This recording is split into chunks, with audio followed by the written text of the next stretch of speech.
Are these just hills, or remnants of a lost civilization? In the heart of China, tucked away in the misty plains and forested hills of Shanxi province, lie dozens of massive pyramids.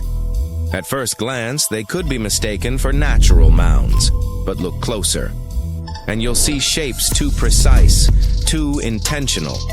They resemble Egypt's pyramids, yet their tops are flat, almost as if nature, or someone, tried to conceal them. You've likely never heard of them, but why? Because access to these pyramids is strictly controlled. The official reason? Preservation of archaeological heritage. The unofficial whispers that excavations might upend everything we think we know about the origins of human civilization. Sounds like a conspiracy theory? Maybe. But what if behind this veil of silence lies a revelation that could rewrite history on a global scale? The greatest mystery? The elusive White Pyramid. According to accounts by U.S. pilots during World War II, it was allegedly twice the height of the Great Pyramid of Giza and 3 times as wide. But its exact location remains unknown. No satellite imagery, no official confirmation. The Chinese government remains silent. Why? Could the structure be so monumental that its existence alone threatens the conventional narrative of human history? Some independent researchers claim the Shanxi pyramids are aligned with stunning precision to the cardinal directions. These aren't just heaps of earth, they're geometrically calibrated monuments. Even more intriguing, some are said to align with lunar standstills, rare celestial events involving the moon's extreme positions in the sky. Such astronomical knowledge would require a deep understanding of the cosmos. Did the ancient builders possess this knowledge themselves? Or were they inheritors of wisdom from an even earlier, forgotten civilization? Does this mean the ancient Chinese, centuries before the invention of the compass, already navigated by the stars? Or perhaps someone even older and possibly more advanced passed this knowledge down? Someone whose story has been erased from our textbooks. Not far from these pyramids lies the tomb of Qin Shi Huang, China's first emperor. Yes, the one famous for the terracotta army. But here's the catch. The central mausoleum remains sealed. Why? Scientists cite dangerously high levels of mercury inside. Ancient records describe a vast underground river of liquid mercury surrounding the emperor's throne. Could this be real? According to modern measurements, absolutely. Some even speculate that the mercury was used as a primitive form of anti-grave robbing defense. Or, more strangely, as part of a forgotten energy technology. If true, it could point to an understanding of chemical properties and preservation far beyond what we've credited ancient civilizations with. And that's just one layer of mystery. In the remote Bayanhar Mountains of western China, strange ancient pipes have been discovered, burrowed deep into solid rock and draining into a nearby salt lake. The metal is partially petrified, and dating analysis suggests they are thousands of years old. Who built this pipeline? Why here, in such a desolate region? Some theorists propose a connection to underground cities, energy systems, or even lost civilizations that thrived in this region long before the rise of known dynasties. Add to this radar anomalies in the region, unusual magnetic deviations, and graves filled with artifacts of unknown origin, and you begin to sense that these are not isolated oddities. These are fragments of a much larger story. A story we've barely begun to uncover. One that we might be deliberately discouraged from exploring.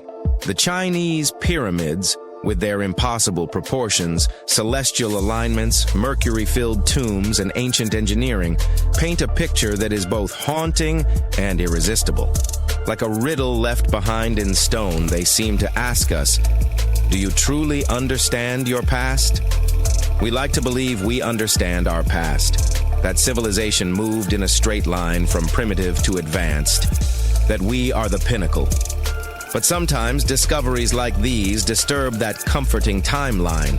They whisper of ruins far older than we imagined, and perhaps of a knowledge far deeper, something sacred, something buried, not just by soil and time, but by willful neglect. Are these coincidences? Or are we looking at the scattered remnants of a once great civilization that vanished beneath the sands of time, erased, forgotten, or deliberately hidden? Who built these pyramids? When? Why? Why the silence? Why the secrecy? And how many more secrets lie buried beneath our feet? Secrets we're too afraid to unearth. Perhaps the real history of the world isn't the one we were taught in school. Perhaps history isn't a straight line, but a spiral. Perhaps it's far stranger and far older than we ever dared to imagine. What if we're the amnesiacs of a once great species, trying to piece together fragments of a story written in stone and shadow? And what happens when we finally remember? The story goes that two Mayan twin boys loved to play ball. Sure, they were really good at it, but they also made a lot of noise when playing. The lords of the underworld soon became bothered by the sound and summoned the two boys to the underworld, a place the Mayans called Xibalba. As soon as the boys reached their gloomy destination, the lords of the underworld began putting them through a series of tests. Soon enough, the inexperienced twin boys failed the tests and lost their lives. But this was not in vain. This sad event resulted in the appearance of a beautiful fruit tree. Soon enough, a young woman saw a beautiful fruit on this tree and reached up to pick it. Legend has it that soon after that, she gave birth to another set of twin boys named Hunahpu and Xibalba. Just like their ancestors, these twins were great ball players, but they were equally as loud, and the lords of the underworld became annoyed again. They decided to ask this pair of twins to come to play a game in the underworld, hoping to get rid of them too. When the twins arrived, the lords sent them through a number of frightening places. The first one was the House of Gloom, which was very dark. They then passed through the House of Knives, where they had to avoid getting injured. The twins then built a fire in the House of Cold, so that they didn't freeze, and ran through the House of Jaguars, where they tricked the animals into not eating them. Finally, they entered the House of Bats, where they seemed to have lost their luck. One of the bats managed to run off with Hunahpu's head. The lords then challenged the twins to play ball with them, but the boys were clearly at a disadvantage. Xibalba placed a turtle on Hunahpu's shoulders to make up for his lost head, and they began playing. As the lords became distracted by an animal near the court, Xibalba stole his brother's head and placed it back in its place. Much to the annoyance of the lords, the twins were now able to tie the game. Hunahpu and Xibalba continued to perform a series of tricks for the lords of the underworld. One of them involved Xibalba injuring Hunahpu and then bringing him back to life. The lords were so impressed by the twins' performance that they asked them to do the same trick on them. Of course, the twins agreed, but after performing their trick on some of the lords, they refused to revive them. Seeing what had happened, the lords of the underworld admitted defeat and begged for their lives, promising not to intervene in the lives of people ever again. Hunahpu and Xibalba were happy to have avenged their ancestors and gained the respect of the lords. Legend has it that the lords of heaven were so impressed by the twins that they took them to live in the sky by turning them into the moon and the sun. The Maya civilization was one of the most dominant indigenous societies in history, and their folklore and traditions are still discovered and studied today. They used to live in a territory called Mesoamerica. It was made up of modern-day Mexico and parts of Central America like Guatemala, Belize, Honduras, Yucatan Peninsula, and El Salvador. They lived from 1800 to 900 BCE and up to 900 to 1500 CE. Apart from their impressive legends, the Maya were very skilled inventors. They're known for their calendars, writing systems, farming methods, and sports.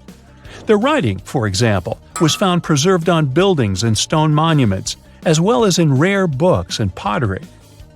It's a system made out of more than 800 hieroglyphics in various combinations. Each of those signs was said to represent a syllable. Their writing system was deciphered by accident by Tatiana Proskorakov, an American woman who initially studied to be an architect. Since she didn't find a job in her field, she eventually became a Mayanist in her own right, despite not being academically trained.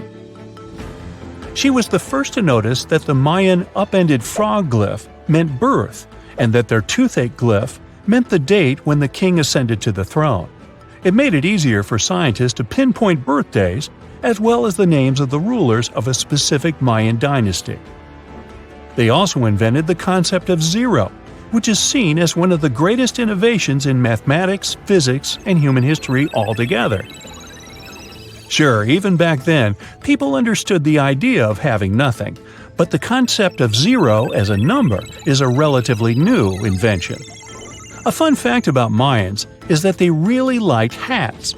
The bigger your hat was, the more important you looked. Not only was it a sort of fashion statement, but it also made them look taller, which was a big deal for their aesthetic. The Mayans also came up with one of the most intricate and complex calendars in human history. It was the first to use zero as a placeholder. Their calendar ended on December 21st, 2012, which led some people to believe that it translated to the end of the world. Obviously, that was not the case. It just so happened that the date coincided with the end of a Mayan cycle of years. But you know, as advanced in science and astronomy as they were, they did make some mistakes. One of them was their belief that the world was flat. Their theory was that the four corners of the world were watched by the brother lords, who kept the sky from falling over their lands. Hats off for their menus, though, as they were well-known chocolate eaters. They turned eating chocolate into a form of art. The drink they made wasn't really like the hot chocolate we enjoy today, though. The recipe included mixing cacao with water, honey, chili pepper, cornmeal, and other ingredients to make a foamy, spicy drink. The ritual of drinking cacao was a crucial part of their celebrations. We're not done discovering all the amazing parts of their architecture and civilization. It was only a few years ago that a Maya pyramid was found at Tonina, in the Mexican state of Chiapas. It was estimated to be more than 1,000 years old. The reason why it escaped archaeologists for so long was that it lay hidden under what was believed to be a natural hill. The ruins of two Mayan cities have been recently discovered in the Mexican state of Campeche. Why didn't we find them until now? Well, they were concealed by really thick vegetation, which made it difficult for archaeologists to reach them. The Mayans didn't just disappear. Their descendants are still around today, many of them choosing to live in their ancestral homelands. You can find them in Guatemala, for example, where the Maya people make up the majority of the population. Overall, the Maya ethnic group contains people that speak different Mayan languages, such as Yucatec, Quiche, Quechua, or Mopan. They had no idea what a spa day was, but the Mayans really enjoyed a nice sweat once in a while. Sweat lodges were discovered around ancient Mayan sites. They were built out of stone or adobe. These rooms were an essential part of their cleansing and healthcare rituals. One of the earliest sweat lodges was found in Quello in northern Belize and appeared to date back 3,000 years. One of the most important parts of the Mayan culture was a ball game which they named Pix. It had both political and spiritual significance. We can see ball courts at important parts of Mayan archaeological sites. The main goal of the game was to pass a rubber ball through a very high stone hoop without using your hands. Basically, it was a combination of soccer and basketball. However, it could have serious consequences. The loser could, at times, even lose his own life. Ooh, high stakes indeed. Because of this game and the need for bouncy balls, the Mayan people were some of the first cultures to use rubber. They made it using natural latex. There were different kinds of rubber depending on what natural substances the latex was mixed with. And that, my friend, is the way the ball bounces. Sorry, but you know me, I just couldn't resist. Scientists have discovered a never-before-seen pyramid immersed in the sands of Judea. After a little digging, they discovered that it held treasures that had been untouched for over 2 millennia and historical secrets that we can only now access. At the Zohar Fortress site, 2,600 feet above the Dead Sea, archaeologists were searching for manuscripts that would provide new information about the history of the site. The excavation was originally part of a long-standing campaign launched by the authorities. Its goal was to protect the sites from looting and unauthorized excavations. What they didn't expect was to find a pyramid-shaped structure built on top of a hill, made of hand-cut stones, each weighing hundreds of pounds. At first, the experts thought it was just a tomb, but they soon noticed the shape of the original walls and understood that the mound was a construction. They immediately realized that someone had dug into the top of the structure, probably looters who had spotted something valuable there. Luckily, most of the structure was still buried in sand, so the most valuable finds were hidden from sight. In the first week of excavation, volunteers found fragments of papyrus, bronze vases, and even ancient furniture, which were exceptionally well preserved. The desert climate had been a great ally in preserving those artifacts over the millennia. With little humidity in the air, mold cannot form. So, organic materials such as wood and fibers are protected from cracking and deformation. Hypotheses suggested that the pyramid had been built during the First Temple period.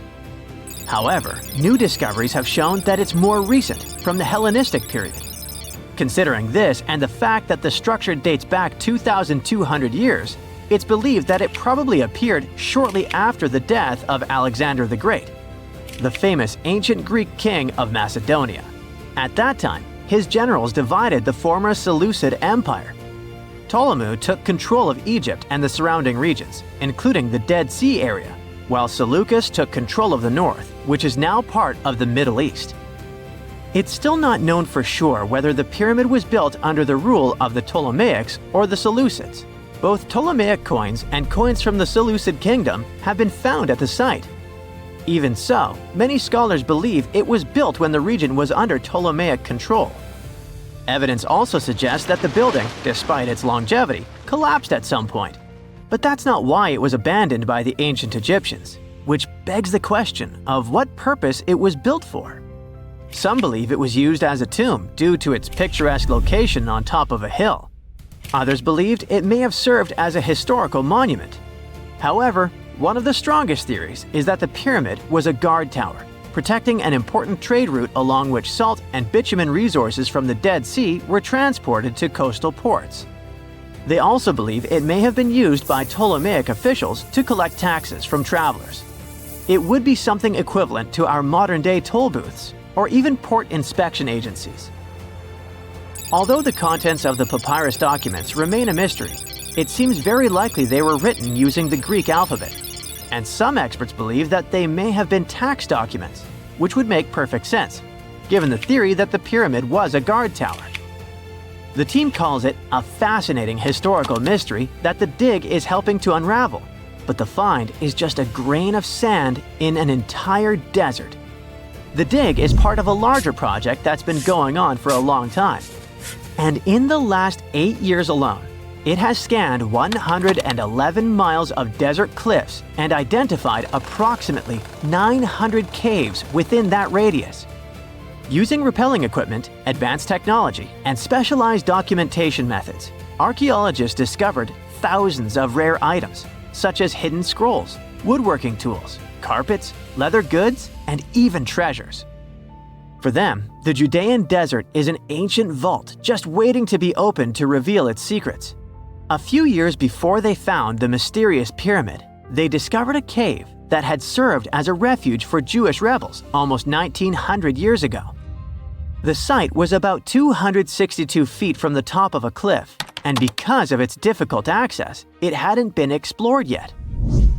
Inside, they found previously unpublished fragments of the Dead Sea Scrolls that contained religious passages written in Greek. 11 lines of text were reconstructed thanks to the good condition of the papyri. So, scientists were able to identify their etymological content. Probably the best thing, there was no problem with preservation.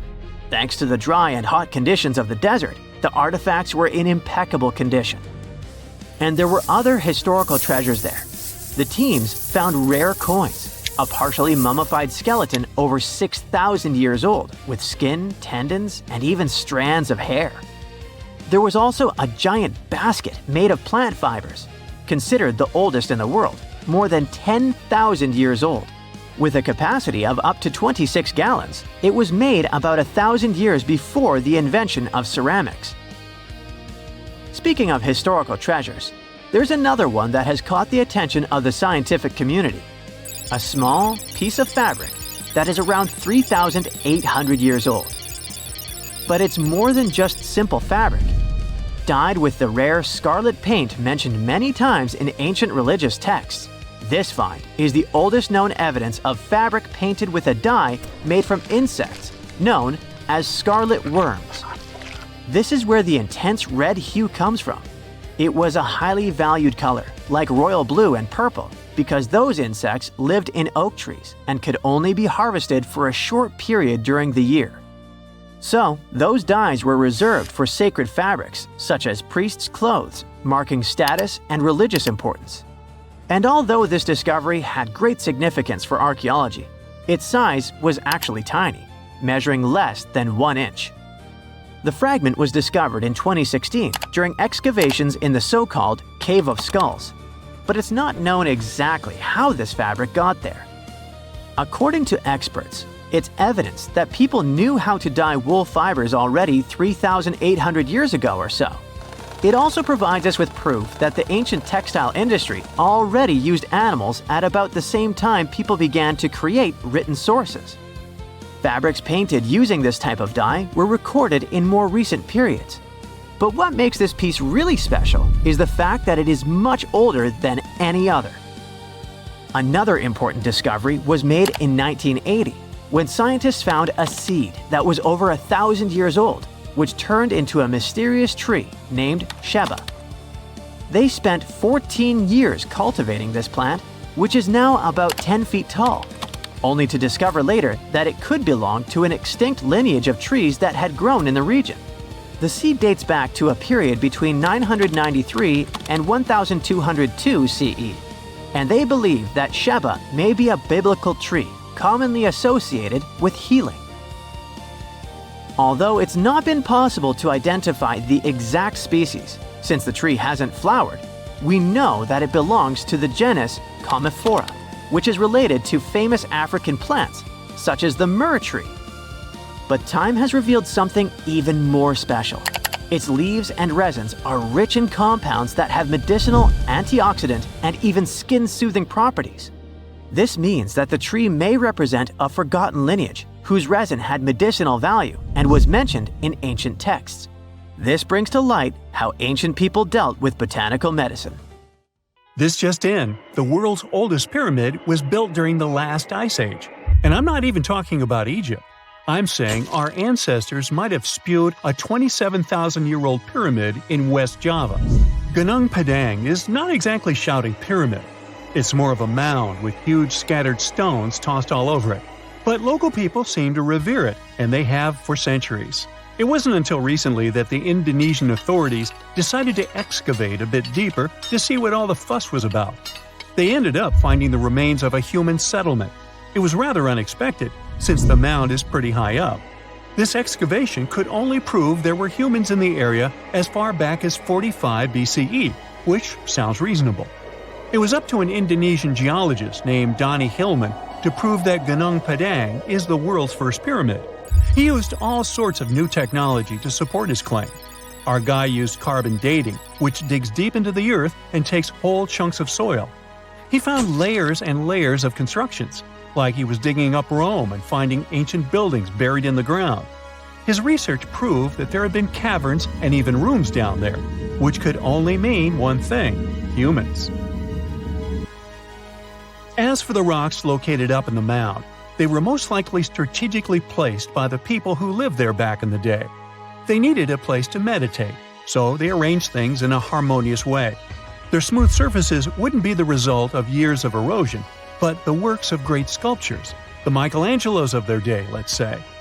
If this is all for real, then human civilizations began way before we think they did. Our ancestors, the Paleolithic humans, didn't have what it took to be considered a civilization, especially not the tools and knowledge to build pyramids. They needed a lot of masonry skills, which weren't all that available during the last ice age. His peers don't share this view, though. They could believe Hillman's theory if he had found evidence such as charcoal and bone fragments, but he didn't. Flint Dibble, another archaeologist, says that without concrete evidence of human activity, there's no proof of an actual pyramid. In this case, all the data proves is that the soil in the mound dates back to 27,000 years ago. He thinks the rocks on top of the mound just slipped down the hill, like rocks normally do. Only a complex society would have managed to build a stepped pyramid like they claim it was. But according to Bill Farley, an American archaeologist, there's just no reason to believe there were any settlements in Indonesia during the last ice age. Now, just so you know, the oldest known ancient society with this kind of knowledge is probably 11,000 years old and used to occupy the region of modern-day Turkey. Take a look, Turkey's Göbekli Tepe. It's also not a pyramid, but it's the oldest monolithic construction made by humans. Back in the Neolithic period, a lot of people settled there, and there are proofs for it. For example, the walls there are covered in ancient drawings of clothing and wild animals. Until recently, the title of the world's oldest pyramid went to a three-sided construction known as the Djoser Pyramid in Egypt.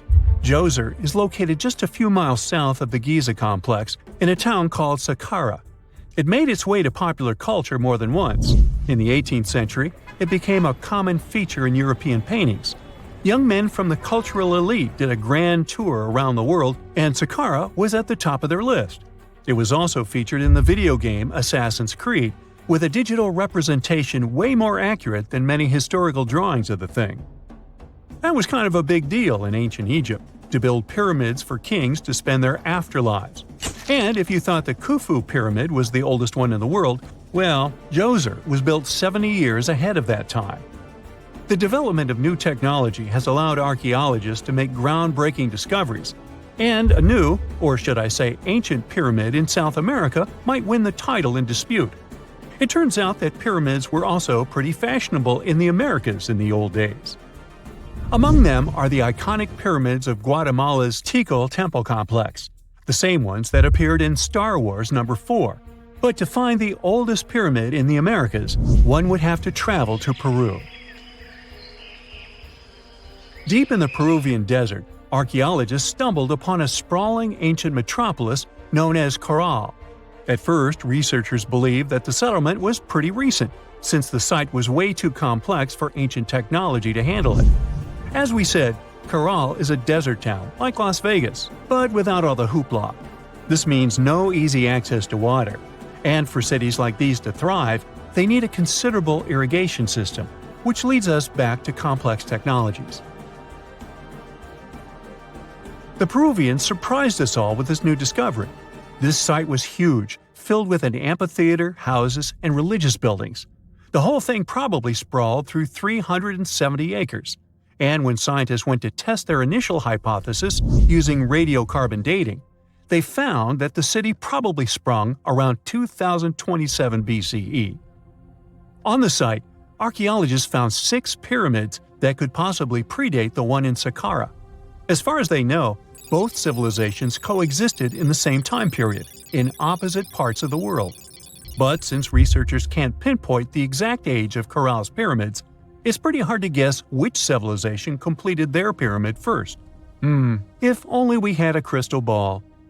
Now, it just so happens that the shape of a pyramid is something that nature is able to produce all on its own, leaving us modern-day humans a bit confused. A classic example is the Japanese site of Yaonagani, which also goes by the name of Japan's Atlantis.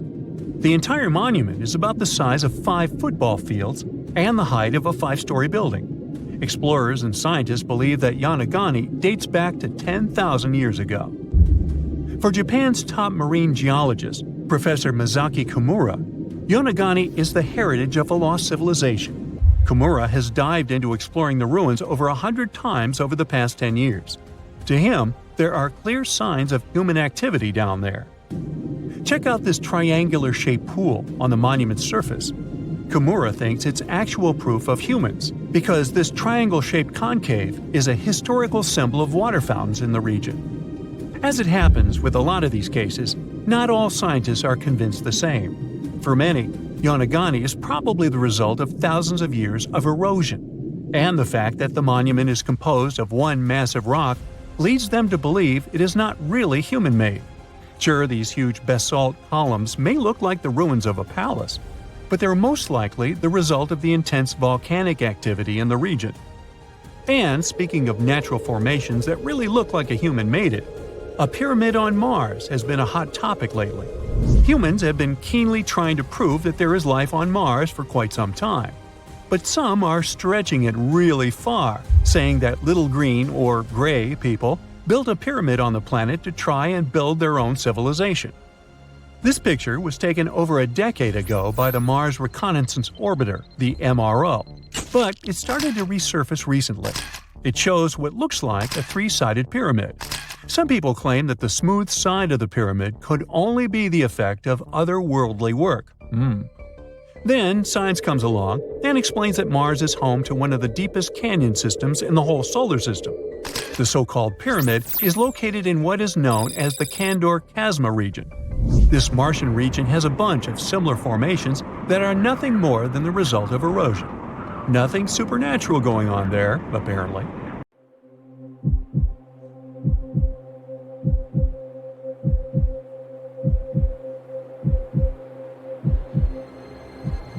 Leave it to people wandering on Google Earth to stumble upon the world's newest and weirdest places ever.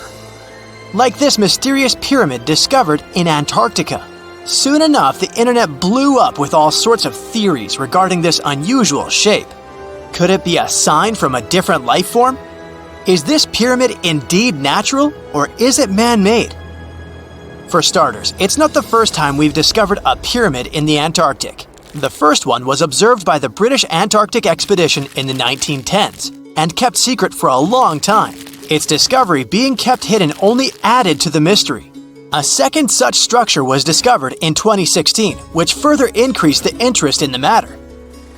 The mystery was soon enough deciphered by scientists. These formations are just mountains. They're located near the Ellsworth Mountains, a range over 250 miles long, so they're just mountain peaks that have broken through the ice sheet. As for their particular shape, it's just a coincidence. Pyramids are found throughout nature. The Matterhorn in the Alps and Mount Ballenstinder in Iceland, for example, are quite similar in terms of shape. As for the official name of these peaks, they're called nunataks, or peaks of rock peeking through a glacier or an ice sheet.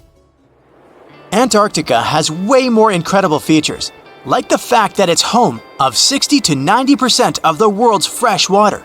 That's because its ice sheet is the biggest on our planet, stretching across 5.4 million square miles. I'll spare you the calculations, but that leaves only 1% of the continent ice-free. Antarctica's ice reaches 2.7 miles thick at its deepest point, meaning half the height of Mount Everest. Should it ever melt completely, our sea levels would rise to roughly 200 feet. It wasn't always this cold, though. At some point in our planet's history, Antarctica had some average temperatures as the city of Melbourne has today. It took a lot of research, but scientists figured out that Antarctica's temperatures could have reached up to 62.6 degrees Fahrenheit. Sure, that was 40 to 50 million years ago, but if you think about it, it was at the same time when dinosaurs roamed our Earth. Time is also different on this icy continent. All the lines of longitude that help us calculate different time zones merge into a single point at the South Pole. Here, there are 6 months of daylight in the summer, followed by 6 months of complete darkness during the colder season. So, scientists working here stay, on average, in the same time zone they've come from.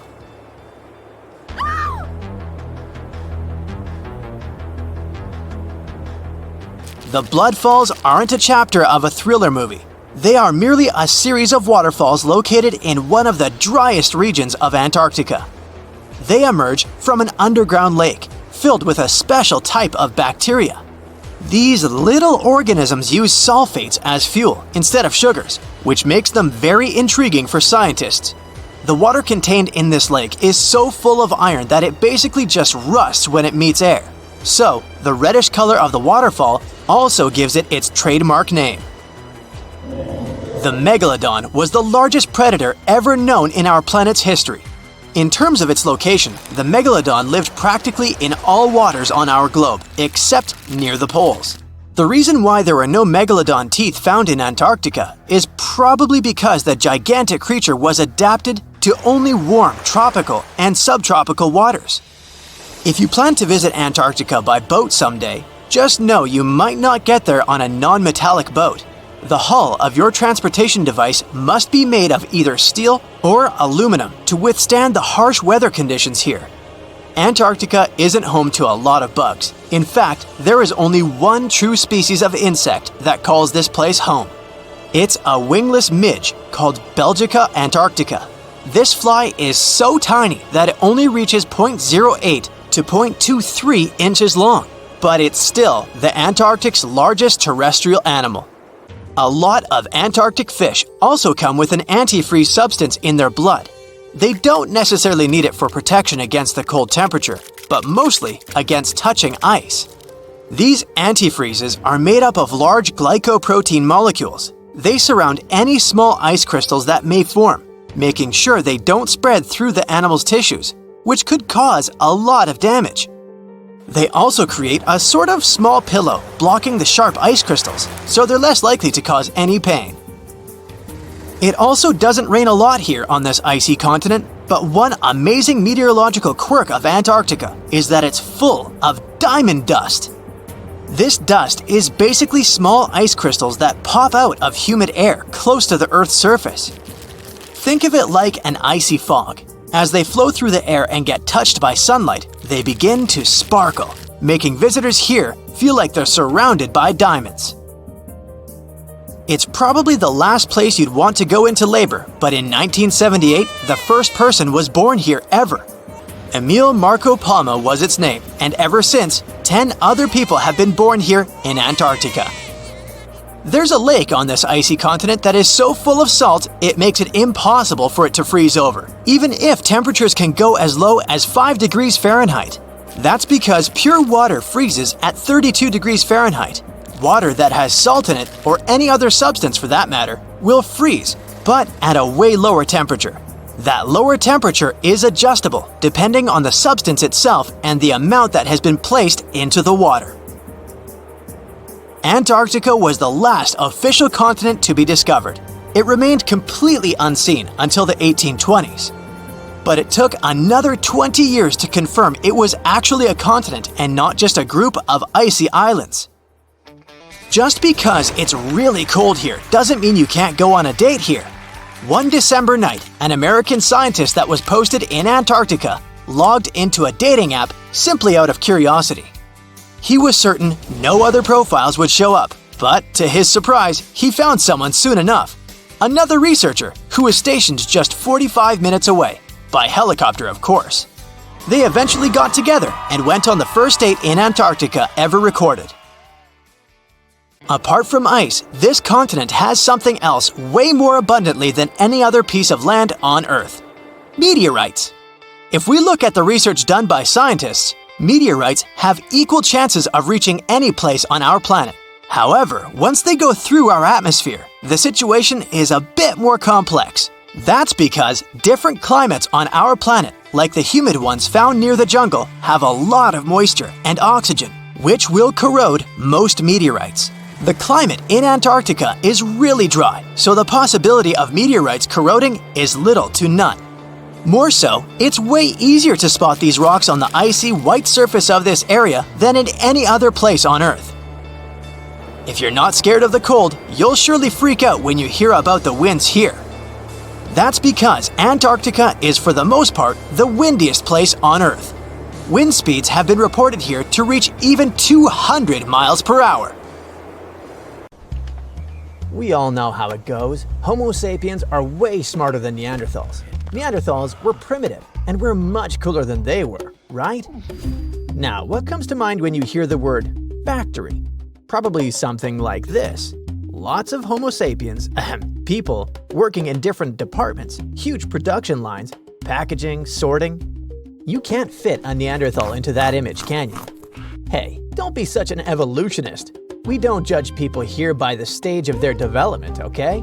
And by the way, Neanderthals had their own impressive factories. No conveyors or industrial robots, but pretty advanced for their time. The production line I'm talking about was located in a place we now call Germany. What's funny is that it's a country that still has plenty of factories and a long tradition of working with machinery, so it feels like a continuation of that tradition. Now, poof, back 125,000 years, to the moment when this very early factory appeared. Around this time, Earth was in an interglacial period, with weather quite similar to today's climate, so conditions may have not been the best, but still fairly comfortable. Neanderthals lived their ordinary lives. They used fire to manage vegetation, gathered plants, and apparently, built plants. Pun intended. So if you thought those hairy guys were savage beasts who spent their time scratching lice off their skin, you may owe an apology to this distinguished gentleman. By the way, this is Carl, and he claims to be the owner of this factory. You seem to have underestimated him, so he's left. But I'll carry on talking about this interglacial breakthrough. Archaeologists have recently shown that Neanderthals intentionally chose a lakeside location to process the bones of at least 172 mammals, including deer, horses, and aurochs, a now extinct species of bovine.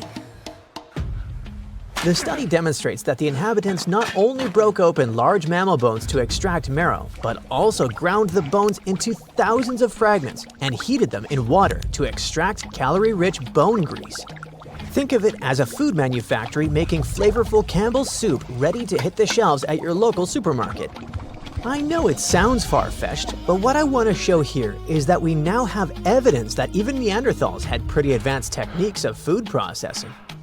This was intensive, organized, and strategic. Neanderthals were clearly managing resources with precision. Some of them were planning hunts. Others were in charge of transporting carcasses, while another group was busy rendering fat in a task-specific area.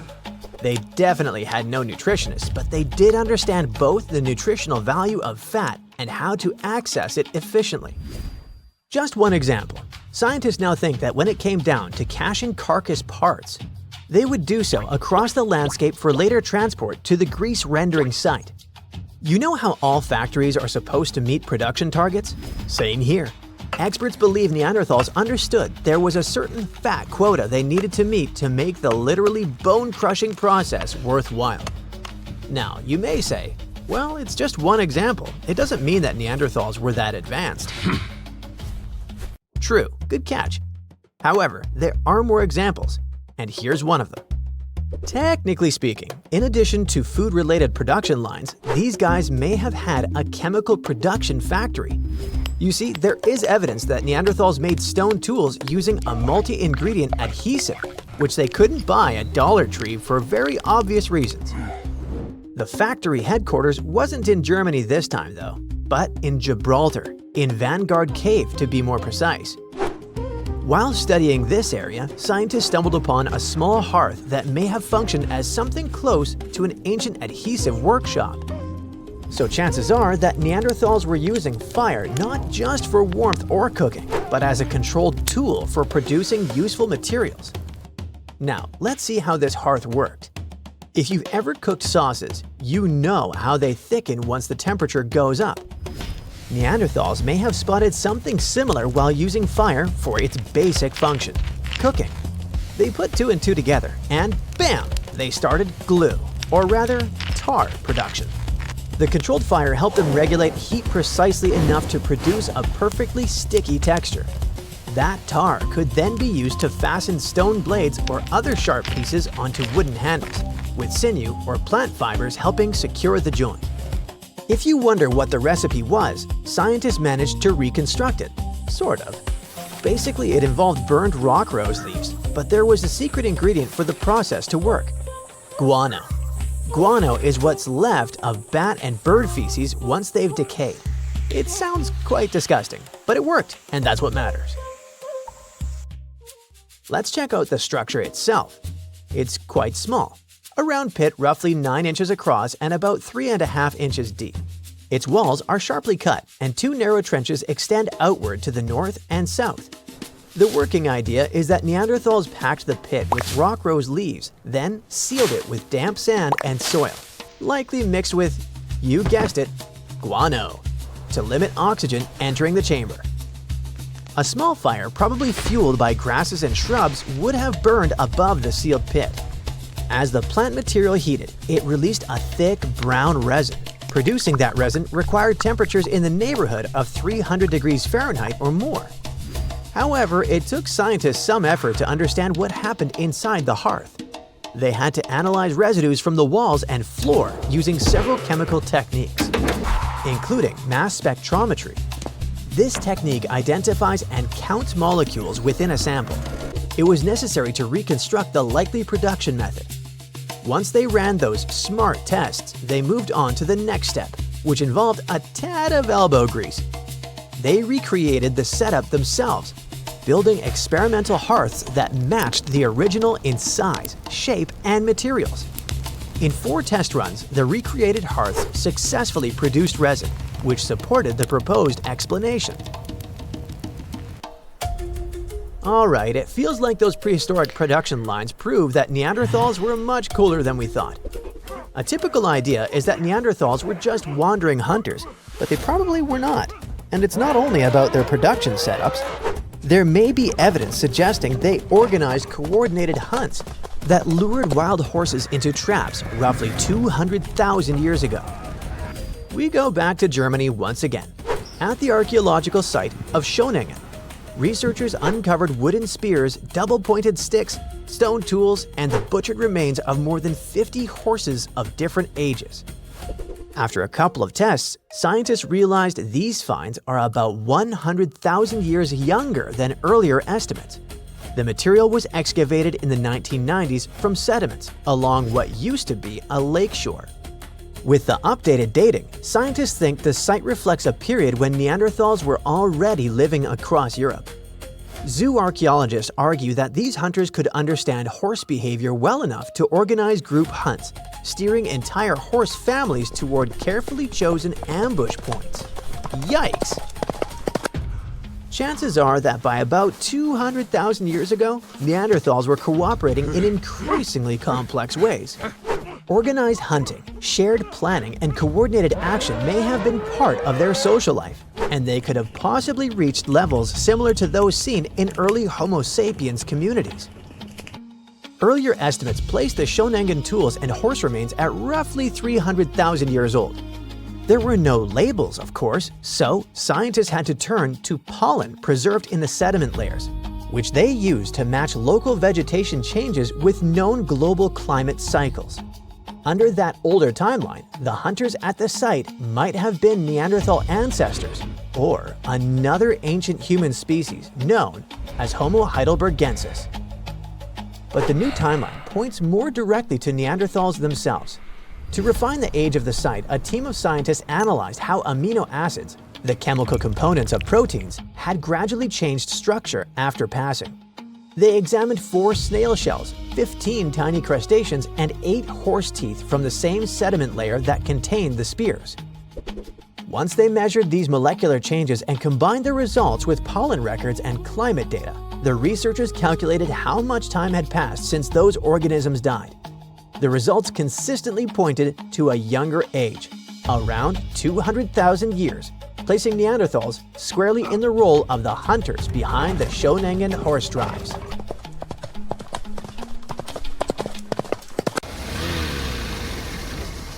And now we're off to almost 5,000 years ago. Let me take you to ancient Egypt, where back in 2550 BC, guess what? The construction of the Great Pyramids of Giza started. People learned to build cathedrals and skyscrapers, but it wasn't until recently that these massive buildings appeared. It's still a mystery to even modern scientists how these pyramids were built 5,000 years ago. No wonder they are one of the 7 wonders of the ancient world. They're also the oldest of them and the only wonder of the ancient world that still exists in the 21st century. It must have taken a lot of cooperation to build a thing that massive, even for today's metrics. But the Giza pyramids weren't the first pyramids ever. The first one, called the Step Pyramid, was built around 80 years before the first Pyramid of Giza in 2630 BC for King Djoser. It wasn't meant to be extraordinary, but ended up being quite impressive. It was a pyramid of 6 stepped layers of stone. It was 204 feet high, which is as tall as a 19-story building. And it was the tallest building that existed at that time. It wasn't just a pyramid though, it was surrounded by a whole complex of buildings, including even courtyards. In ancient Egypt, people believed in the afterlife, so everyone, especially kings, wanted to make sure they had everything they needed to get ready for it. Here's why the pyramid complex was perfectly supplied with a lot of objects people used every day. The complex included a pyramid and a kind of a palace. Those buildings had many things the king loved and might need one day, like furniture, food, and gold vessels. After Djoser, building pyramids became common practice, but many pyramids weren't finished. It would usually take about 20 years to build one, but many rulers reigned way less than that. Overall, there are more than 100 pyramids. The most famous pyramids are the Great Pyramids of Giza. The first one and the biggest one was built for Pharaoh Khufu, around 2550 BC. Initially, it was 481 feet tall, which is as tall as a 40-story building. The second pyramid was built for Khufu's son, Pharaoh Khafre, around 2520 BC. It's just a bit shorter, usually standing at 471 feet high, a 39-story building. This is the pyramid with the famous statue of the Sphinx. Sphinxes have a lion's body and a human head. They were built to guard important areas. This one has the head of Pharaoh Khafre and is guarding his pyramid, facing the sunrise. The Sphinx is most well known and is one of the world's biggest and oldest statues. Originally, it had red color and did have a nose. It's still possible to see the trace of red pigment by its ears. But no one knows exactly when the nose disappeared. For some time, the Sphinx was sort of hidden underground, being covered with sand up to its shoulders. Luckily, in the early 1800s, an adventurer with a team of 160 people dug it out. The third Pyramid of Giza is the smallest one, being more than twice shorter. Originally, it was 218 feet high, about the height of a 20-story building. Built in 2490 BC, it was a pyramid for Khafre's son, Menkaure. The pyramids are designed to align with the points of the compass, and their sides symbolize the rays of the sun. But back at the time, there were no compasses. Ancient Egyptians figured out the directions themselves, and with amazing precision. To align the pyramids, they used 2 constellations. Originally, the pyramids were covered in smooth white limestone and had a gold-silver top to reflect the sun. Later, the white limestone was taken from the pyramids by other kings and used for other buildings. Scientists estimated that ancient Egyptians used about 2.3 million stone blocks to build the first pyramid. Each block weighed more than 1 ton. This is the weight of a rhino. Some blocks were even bigger, being almost as heavy as an elephant. 4.5 millennia ago, there was no modern equipment to help build it. There were no machines, no wheels, and even no steel. The only metal available to them was copper. Even today, scientists aren't sure how the Egyptians managed to build the pyramids. There are no records left that would shed light on it. Some even think that Egyptians wanted to keep it as their secret and didn't even record it on purpose. Many believe that poor people and foreigners built the pyramids, but it's not true. Actually, the builders were very skilled workers, and they were fed and paid well. The archaeologists claim that the builders lived in a nearby temporary city and were a highly organized community with a strong leader. Scientists say that around 20,000 people worked on each pyramid complex, and it took about 20 years to build each. It probably was a national project. The construction site was large in resources, and food and essentials were likely to be contributed from all parts of Egypt. Even with all that support, it remains unclear how people managed to cut, transport, and assemble those huge stones. One of the theories suggests the stones were most likely transported on boats down the Nile River. Then, there was a harder part. They had to be moved to the construction site. For that, they probably used wooden sleds. It wasn't very hard to pull them because the sand mixed with the right amount of water was pretty slick. And 10 people could move a sled even with a rock weighing 1 ton pretty easily. Finally, one last problem. The stones had to be lifted and put into place. Archaeologists have discovered the remains of the ramps system that dates back to when the pyramids were built. Most likely, the Egyptians designed a unique system to move and pull huge stone blocks, but no one knows what it looked like exactly.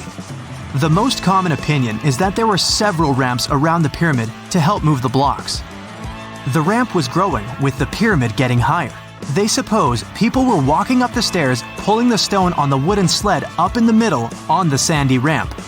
But this is just one of the options. Others say that the ramps were going around the pyramid. Some say the ramps were inside the pyramid. But we'll never know for sure, and it'll forever remain a mystery, just like the ancient Egyptians wanted. Surprisingly, there's not much inside the pyramids.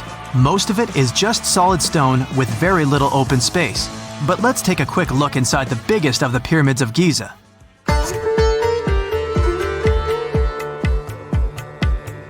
From the entrance, there are two stairs, one going down and the other one going up. The descending one takes you to a chamber located underground. That's where the pharaohs are, but not in this pyramid because Khufu wanted to stay higher. The underground room is partly unfinished. The room with Khufu's sarcophagus is called the King's Chamber. It's upstairs and then through the tall and long Grand Gallery. Below the King's Chamber, there's a room called the Queen's Chamber. There are no queens though, and no one is sure why the room is called this. Unfortunately, none of these have any hieroglyphs on the wall. They're just bare. If you want to see them, you should go to the other rooms that are decorated. Those pieces of art are depictions of ancient Egypt's culture and daily life. The texts allow researchers to study their language and grammar. Sadly, the treasures that once were here in the pyramid are long stolen. From that room, there are several tunnels for an unknown purpose. There are many tunnels and passages inside the pyramids. There are many chambers and shafts and secret ways. Scientists have been sending little robots with cameras there for some decades already. And the robots did discover another chamber a bit upstairs with hieroglyphs on the walls. But even today, much of the pyramids is still unknown, and there's no so-called building plan of the pyramids. Egyptians did create a mystery no one can crack for 4,500 years already. Scientists recently started to X-ray the pyramid to learn what's inside it without entering it and its narrow, mysterious tunnels. There are mysterious plasma bubbles floating around the pyramids of Giza. As bizarre as that might sound, let's get one thing clear right off the bat. There's nothing extraterrestrial going on here. Plasma bubbles are those weather anomalies that form in a layer of Earth's atmosphere called the ionosphere. This is an invisible layer surrounding our planet that stretches roughly from 50 to 400 miles above Earth's surface, right at the edge of space. In this layer, the sun, being the giant hot power that it is, basically cooks gases, splitting them into electrically charged particles called plasma. Here's where it gets interesting. At night, especially near the equator, these charged particles get disturbed, and when a bunch of them suddenly vanish at the same time, it forms what we call a plasma bubble. Imagine it like a big empty pocket where the plasma is missing or its quantity is lowered. But it's only considered a plasma bubble if this phenomenon occurs on a large scale, typically around 62 miles in size. If you're already packing your suitcase for Egypt and have put binoculars to look at the tips of the pyramids, I'm sorry to say that we can't see these plasma bubbles with the unaided eye. It's all happening way above our heads, completely invisible to us. Scientists need to use special equipment, like the Latitude Long Range Ionosphere Radar, or LARID, to detect these bubbles. This advanced technology helps researchers track and observe the movement and formation of plasma bubbles in real time. This formation, by the way, can be triggered by solar storms. That brings us to November 2023, when an impressive solar storm occurred. On a scale from 1 to 5, this one was classified as a G3, which is considered a strong event. Solar storms occur when sunspots are basically cooler, darker areas on the sun's surface, release bursts of energy into space. These flares triggered several geomagnetic storms on Earth. While this might sound like doomsday stuff, it didn't disrupt our daily lives too much. In fact, it was great news for skywatchers, since the solar storm created stunning auroras. with the northern lights visible as far south as Greece and Turkey. But this particular storm in 2023 also had another interesting consequence. It caused the largest plasma bubble ever recorded by the Chinese radar. This phenomenon was so massive that it covered regions as far apart as the Egyptian pyramids and the Midway Islands in the Pacific Ocean. Now that's a huge distance, and it is a big deal for science.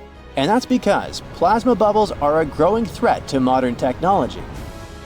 Experts say they can disrupt satellite communications and GPS systems. So if you're using Google Maps or Waze and suddenly it can't figure out where you are, a plasma bubble might be to blame. Great.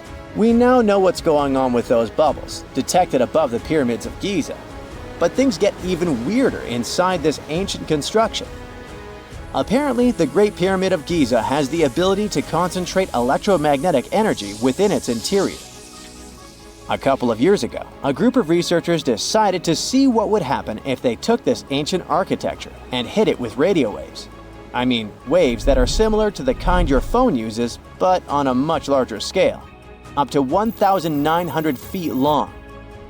But since they couldn't just start blasting radio waves at the actual pyramid, they did the next best thing: computer modeling. Using these simulations, the researchers discovered something incredible. The Great Pyramid can actually concentrate electromagnetic energy within its internal chambers, as well as underneath its base, where an unfinished chamber is located.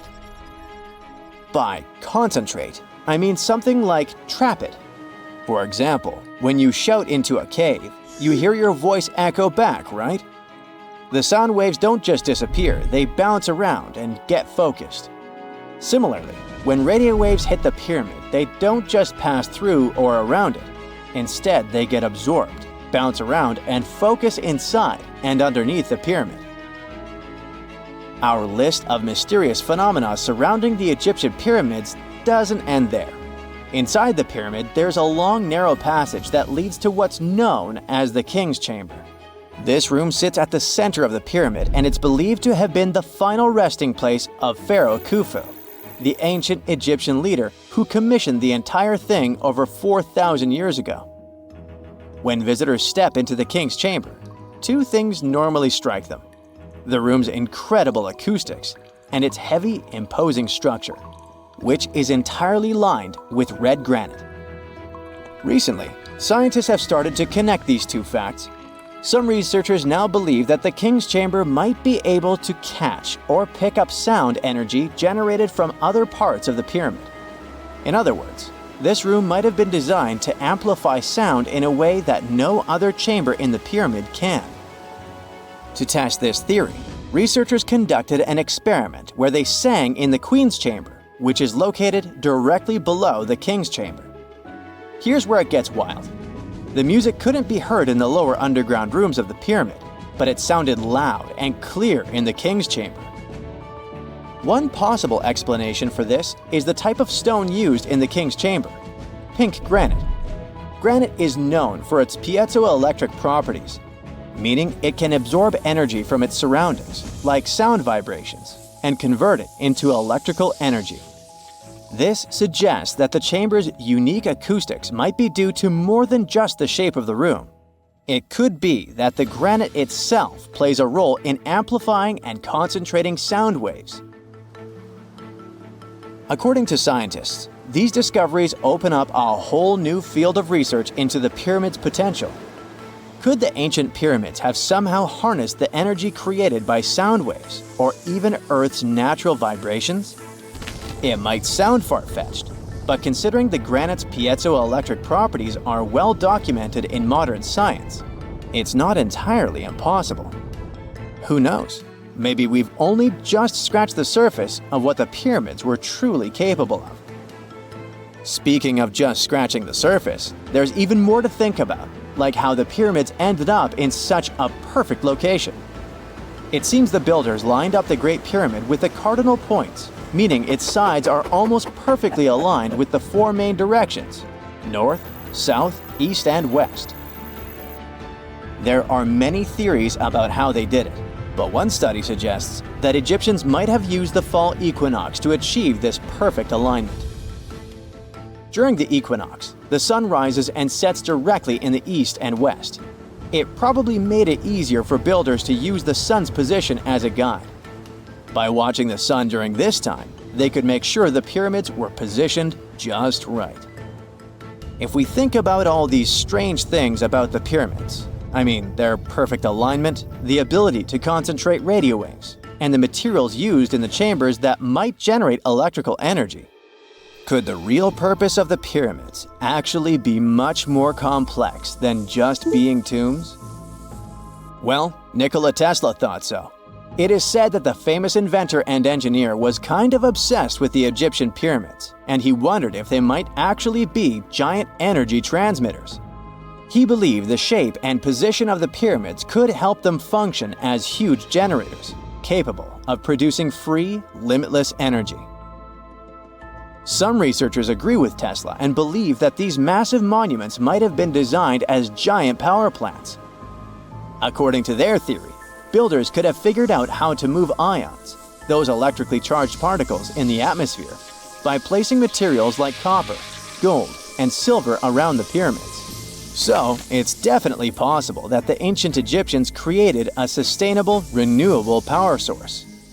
Although this is a very interesting thought, we haven't been able to confirm this theory, and the true purpose of the pyramids remain one of humanity's biggest mysteries. Imagine working 7 days a week on a large-scale construction site. You, along with thousands of others, carry millions of stone blocks and put them on top of each other according to a complex system. You work without modern construction equipment. You have no air conditioning or constant access to water. It's so hot outside that you can fry eggs on the road. You've been building the pyramid for decades, and now, when it's finally done, you enjoy the result of the colossal work of thousands of people. You're looking at a giant cultural monument of global value that will freeze in time and amaze people for tens of thousands of years. A few thousand years have passed. People in the 21st century see the pyramids and are like, wow, I can't believe humans have built this. Yeah, the people who built the pyramids wouldn't have appreciated such a theory. But actually, there are reasons to believe that people built it using some fantastic technology. From the outside, it seems the Great Pyramids are just big triangles of stone. People just put some heavy blocks on top of each other, and that's it. In fact, the design seems too perfect to be true. The pyramid consists of more than 2 million blocks. They lay so close to each other and are so even that you couldn't squeeze even a thin sheet of paper between them. Scientists still can't figure out the exact technology for building the Egyptian pyramids. One of the biggest and most famous is the Great Pyramid of Giza. This huge construction, well known all over the world, has one big secret. There should be a capstone on top of the pyramid. It's a triangular-shaped stone block, a small pyramid on top of a huge one. It's also called a pyramidion. The builders of ancient Egypt made it out of granite and limestone and covered it with gold. No records or old drawings prove that there was a pyramidion at the top of the Great Pyramid of Giza. But there's another ancient Egyptian structure with such a triangle, the Red Pyramid. It was built before the Great One, and its capstone has survived to this day. Archaeologists have found and reconstructed it. But where could the capstone of the Great Pyramid be? It's a mystery that still has no answer. Some are sure that some thieves have stolen it from the top. Maybe they just climbed up and pushed the pyramidion down. It makes perfect sense. The capstone was probably the most valuable element of the pyramid. Many scientists and archaeologists still don't know its exact purpose. Some believe that this peak covered with gold glorified the pharaohs. The capstone reflected moonlight at night and illuminated the entire space around it. During the day, The capstone reflected sunlight with its shiny surface. You could have noticed it from afar. The top of the pyramid was a kind of guiding star for lost travelers. All other stone blocks of the pyramid consist of limestone. People polished them to make them look shiny. In the past, they were even glowing and reflected light. You could see glowing pyramids from space, although they looked like tiny lights. Over thousands of years, winds, sandstorms, and rains have changed the pyramid's appearance. If people had taken care of them all this time, they would have looked like something out of science fiction movies, or the pyramids from Las Vegas. But unfortunately, we will never see their original appearance. Some archaeologists and scientists believe that the capstone could absorb the sun's energy and distribute it evenly throughout the pyramid. No one knows precisely why the Egyptians needed this technology. There's a theory the pyramids are ancient energy systems. The pharaohs applied this energy to use some unique technologies that were more advanced than all the achievements of the 21st century. And the triangular shape of the pyramids was ideal for boosting this electromagnetic energy. In theory, solar radiation, or electromagnetic forces, accumulated at the top of the pyramid, filled the inner rooms, and then went down the walls to the base. Any surface distortion could prevent the flow from spreading, so they had to create a perfectly smooth surface. That's why they installed the blocks so that nobody could squeeze a needle or razor blade between them. Many people believe in this theory because they built the pyramids from limestone. This material can hold energy inside itself. In the inner part, they created granite deposits to cause air ionization, that is, to create an electric charge. They also dug channels under the pyramid for water to transmit electricity. And at the top, they put a gold capstone, the best conductor of electricity. So, this is how you get a great power generator. Different cultures used similar technologies to create electricity all over the world. But these are all theories. If it had been working, humanity would have used these technologies today. There are mentions of the metal industry, chemistry, engineering, physics, mathematics, and astronomy in some ancient records. Most scientists don't believe in all these things. We know the detailed stages of the technology's development in different cultures. In the 21st century, scientists, historians, and anthropologists can track the evolution of all modern devices. If people had created some technological inventions in ancient times, the history of the world would have looked different. Perhaps all the achievements of antiquity could have been wiped off the face of the earth by global cataclysms, and it can happen to us. Just imagine how people would dig up a laptop in 5,000 years. Perhaps they wouldn't understand what kind of device it is. Another Egyptian wonder surrounded by mystery is the statue of the Sphinx.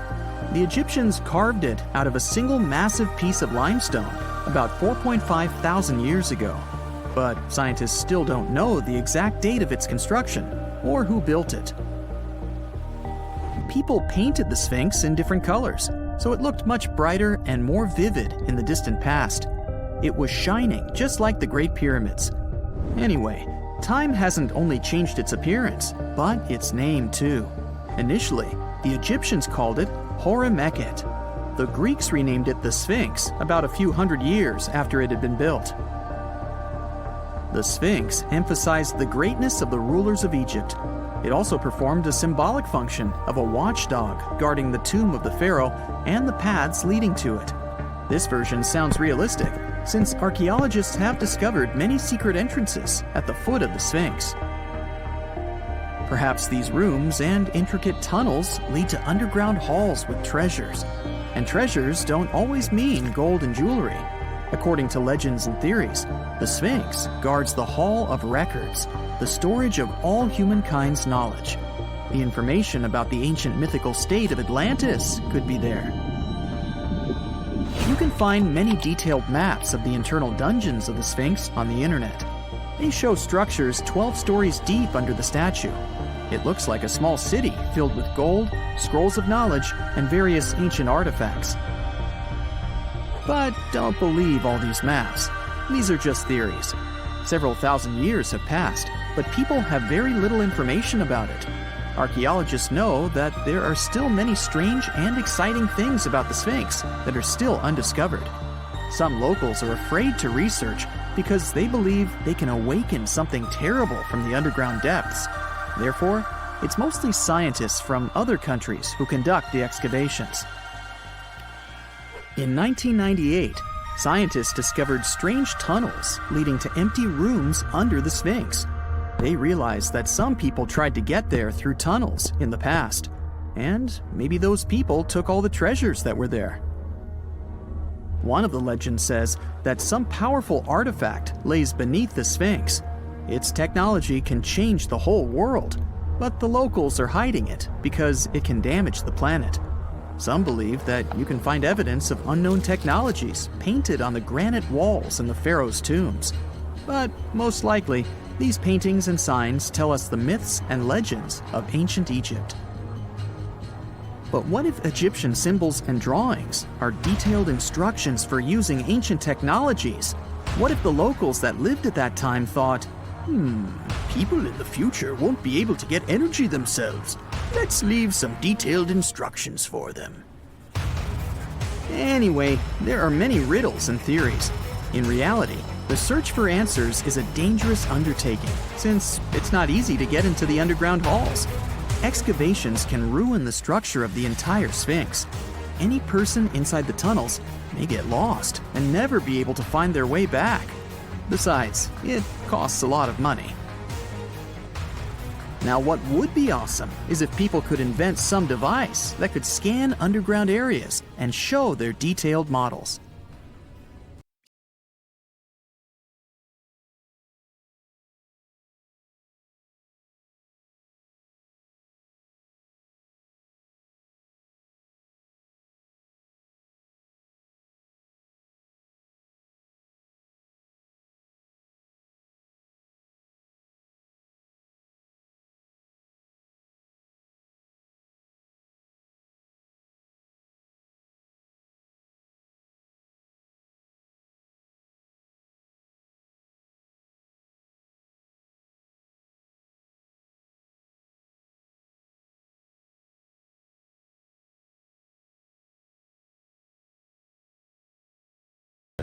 Are you down for the ride?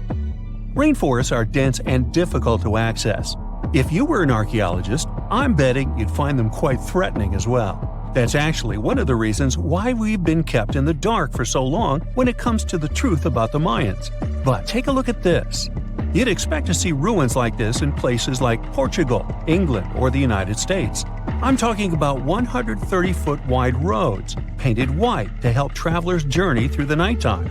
For scale, these roads were about half the size of an American football field. Huge, huh? Scientists recently unearthed a 110-mile network of roads such as these, and they think this dates back to before the first registered Mayan ruins we've known so far.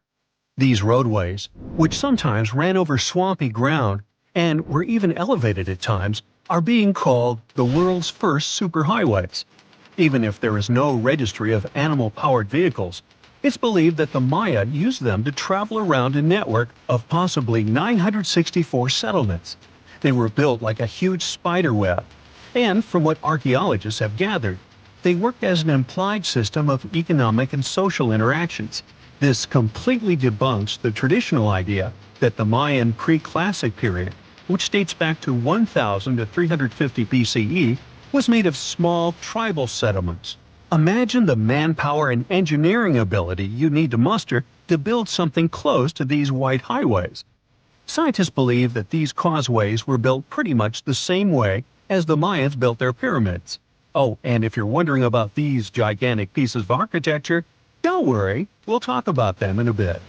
Now, so far, scientists believe that the roads were built with a mixture of mud and quarry stone. Oh, and using several layers of limestone, of course. Researchers were only able to find all of this out because of a new technology called LiDAR imaging. Do you know how we've used sonar technology to map out the ocean bed? Well, this is very similar to that. But instead of using sounds, we use laser systems. This mapping system allows researchers to see through and beyond the thick canopies of forests. It's like we have X-ray vision. This is definitely a game changer. But lost Mayan cities began to be unearthed in the mid-20th century. And since then, ruins from cities such as Tikal, Palenque, and Uxmal have been rediscovered. But let's take a few steps back for a moment to get some context. The Mayans were one of the biggest pre-Columbian civilizations living in the Americas. Until now, experts believe that, at its apex, the Mayan civilization consisted of over 40 cities with a population of millions of people. That's a lot of folks. Their civilization spanned Mexico's Yucatan Peninsula, Guatemala, and Belize, and they survived mainly on agriculture. The thing is, the Yucatan Peninsula was an extremely difficult place to grow crops. So the Maya had to develop a complex irrigation system in most of their cities. They built a series of ceremonial buildings, pyramids, plazas, and even courts for playing ball. The Mayans might have been keen pyramid builders, but they also developed an advanced astronomical system. With whatever ancient technology they had, they were able to predict the exact location of planets, such as Venus and Mars, as well as the exact dates of eclipses. Now, let's take a look at some of their sites. This is Tikal. Located at the heart of the Guatemalan jungle, Tikal is believed to have been the capital of the ancient Mayan Empire. At its height, it was comparable in importance to such cities as London or New York in today's world. It is composed of a series of complex monuments. In total, the site has 12,000 buildings. The North Acropolis is Tikal's most ancient complex of monuments. Built solely by human hands around 350 BCE, it served as the resting place of kings and chiefs. Its monuments are up to 200 feet high. Back in the day, the step pyramid temples were painted a beautiful red. Mayans loved that color. Today, of course, you'll only see the limestone. We've said that the Mayans spread out through different countries, so it shouldn't come as a surprise that Chichen Itza is a 10-hour drive from Tikal today. There's no feud between the two, they were just different city centers, like New York and LA. It's got one of the best preserved pyramids on Earth, to date. Located in Mexico's Yucatan state, this Mayan city is well over 1,500 years old. At its peak, it was home to 35,000 people. The site covers 4 square miles of land. The highlight is El Castilla, a tremendous step-like temple standing 80 feet above ground. Its most peculiar feature is that it has 91 steps up each of its 4 sides, including the upper platform, which makes for 365 steps, the same number of days as the solar year. Makes you go, Behold, the lost city of Palenque. Another important Maya city is believed to have hosted over 6,000 people at its peak. Archaeologists have made some unusual discoveries on this site. The most eccentric of them all makes us think of Indiana Jones and the Tomb Raider. One of the buildings in Palenque is believed to be the final resting place of the Red Queen of Palenque. She was believed to be the grandmother of the last Mayan king.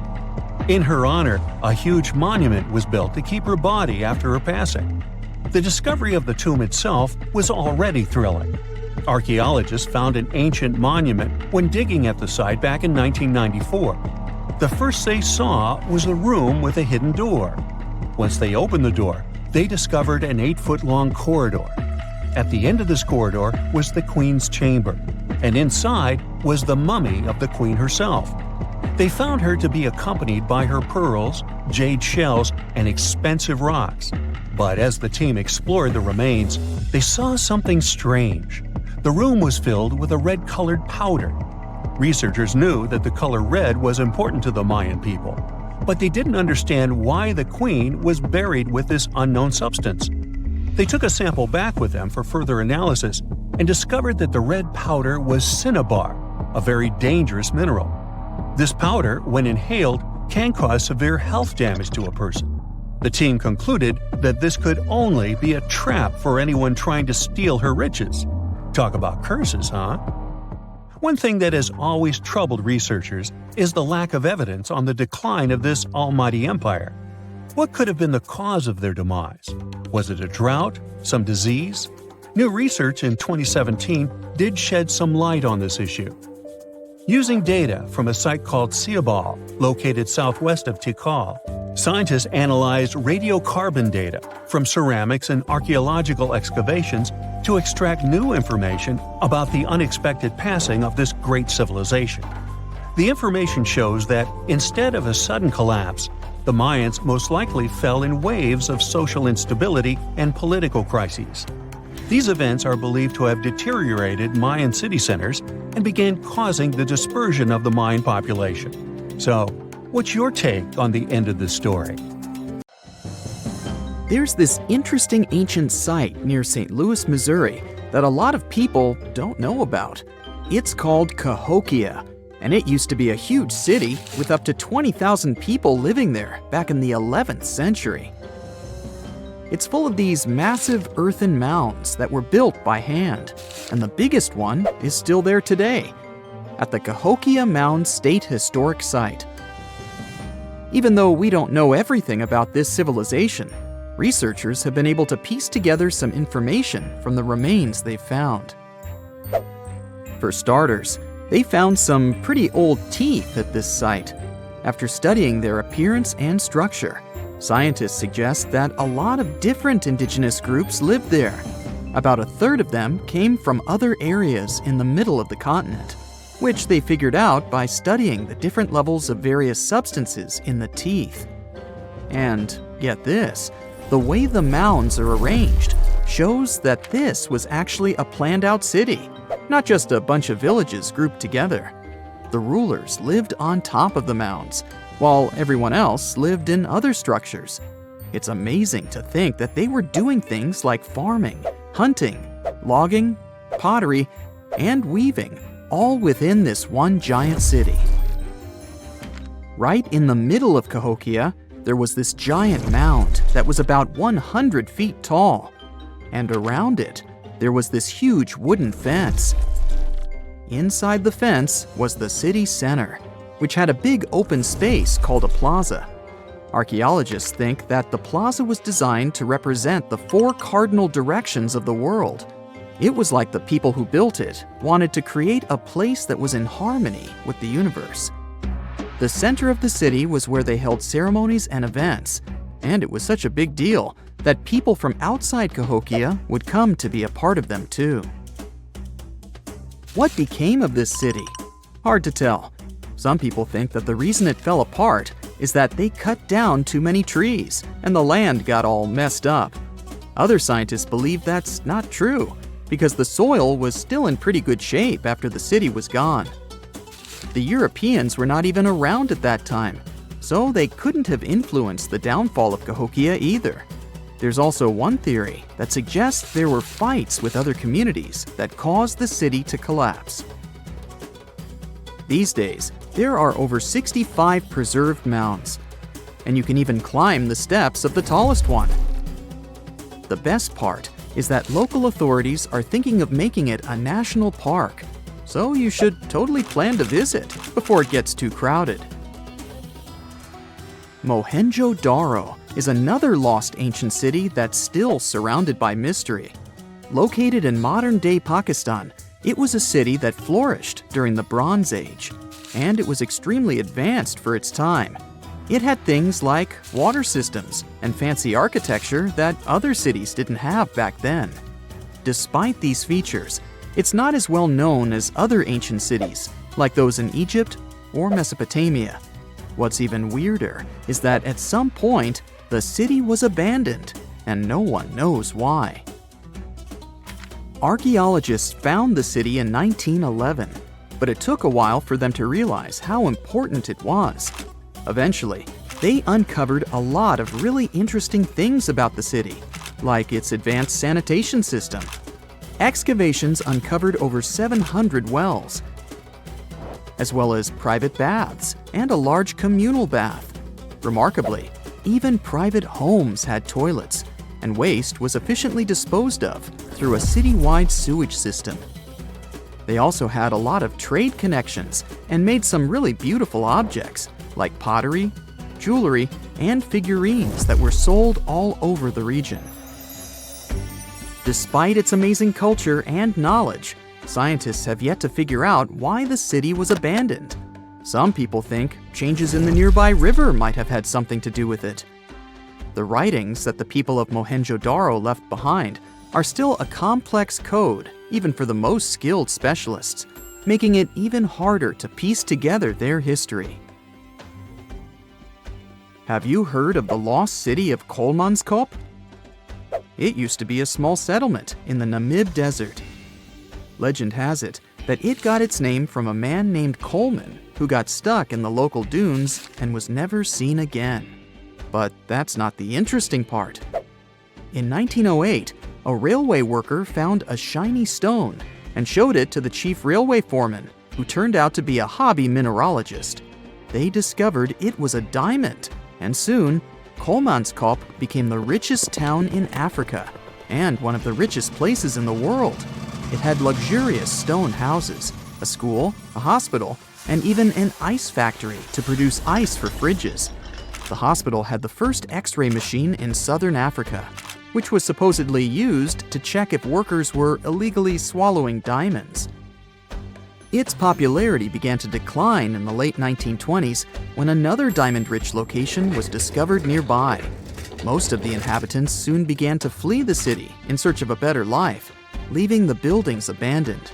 In 1938, all machinery was taken south and the town was left to the desert. The last inhabitant left Kolmanskop between 1956 and 1960. The hot climate and low humidity have preserved the structures over time, and tourists can now visit this desert ghost town. You've surely heard about this next ancient city, Machu Picchu. It's this incredible ancient location in Peru. It stretches across a huge piece of land in the Andes Mountains and sits high above sea level. It's even considered one of the wonders of the modern world. But here's the thing. Scientists aren't exactly sure what it was used for. It could have supported up to 750 people, but there aren't a lot of human clues left behind. Some people think it was more of a spiritual or ceremonial place, while others believe it may have been like a fancy spa retreat for the nobles. The extensive terraces might mean it was used for crop testing or as a trading hub. And there's even a theory that it was used as a prison because they found a cell-like area too. It's amazing that even today, archaeologists and historians are still puzzled about how it was built. Did you know that they probably didn't even use wheels for transportation? And those massive granite rocks were somehow pushed up the steep Andean mountains, even though most of them weighed a lot. Some historians think that hundreds of people worked together to push each rock up the peak. The huge stones at Machu Picchu are also so close together that you can't see any cracks between them. It's pretty cool because it also makes the area safe during earthquakes, which is important since Peru is a shaky country. But how did the stones stay put during all those quakes? They actually move a little bit, but then they go back to their original spot, almost like they're dancing. Some people think wet wooden wedges were used to keep them in place, but that doesn't really add up, considering how big the structures are. Locals back then also seem to have built Machu Picchu without using any pack animals or iron tools. They had to sculpt and put everything together using mostly their hands. Plus, the citadel is built on a fault, so they had to move a bunch of stone and earth to make it flat. Scientists also think that the real construction is actually underground because of the deep foundations and drainage system. In fact, there's a hidden water system that was just recently discovered using 3D scanning. They didn't even use mortar to put the granite blocks together. They were so precise that you can't even fit a sheet of paper between them. One theory suggests that people that lived there used stone tools made of a harder material than the stone they were cutting. You are lost deep within the jungle in the Yucatan Peninsula in Mexico. there are strange noises all around you, and to make it worse, the sun is setting. Soon, you'll be alone in the middle of an unknown rainforest. Guess it was a pretty bad idea to come looking for El Dorado on your own, wasn't it? You keep walking as fast as you can when suddenly, wait! What's this you're seeing? It looks like large stairways made out of stone. This definitely doesn't look natural, so you take a picture. Maybe you didn't strike gold, but you might have just found something relevant. Congratulations! You found Akamtun, a long-lost Mayan city, hidden 37 miles into the jungle. The name literally translates to stone column. Stone was probably in at the time, so these guys used a lot of it to build their pyramids, houses, and even ball courts. If you ever thought that Europeans invented ball games, think twice. Mayans love to play ball games for recreational purposes. Akamtun is part of a series of other long-lost Mayan cities that are being discovered with the help of new technology nowadays. We'll talk more about the other ones in a jiffy. Perhaps the biggest surprise of this one is that it was surrounded by wetlands, which is why the city was built on high ground. The city was monumental, covering an area of over 120 acres. That would be as big as 90 football fields right next to each other. Scientists have found proof that Akamtun had pyramids of up to 49 feet high, and that it was likely an important social hub between 250 and 1000 CE. This is definitely a game changer. But lost Mayan cities began to be unearthed in the 19th century. Modern technologies, such as LiDAR imaging, help archaeologists see through dense canopies of the forests. This means that people don't really have to risk getting lost in the tropical jungle like you did at the beginning of this video. LiDAR works sort of like an X-ray. It sends out laser beams that can detect any signs of ruins or ancient constructions. According to space archaeologist Sarah Parchak, satellite imagery has been a key player in discovering ancient cities in South America, Egypt, and other places. Sarah herself spends most of her days scouring images for any signs of where there could have been cities long ago. She says that more often than not, what happens is that ruins are covered by vegetation, soil, or sand, which makes them super tricky to find.